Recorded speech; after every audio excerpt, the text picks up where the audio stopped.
ঠাকুরের প্রসাদটা খেয়ে শুরু করলাম আজকে সকালটা। আজকে শ্রাবণ মাসের 3 নম্বর সোমবার। সকালবেলা উঠেই ঘুম থেকে প্রথমে স্নান দান করে পুজোটা সেরে নিয়েছি। তারপর পুজোর একটু প্রসাদ খেয়ে এখন বসেছি একটু দুধ আর ছাতু নিয়ে। আজকে উপোসটা আমি ফল খেয়ে করছি না, কারণ দুদিন ধরে খুব মাথা ঘুরছে।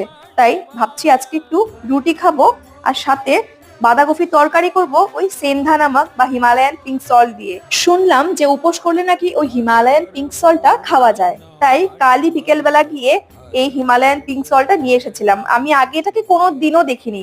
কতটুকু যে নুন দিতে হবে তরকারিতে এটাও বুঝতে পারছি না, এটা কতটুকুন হবে।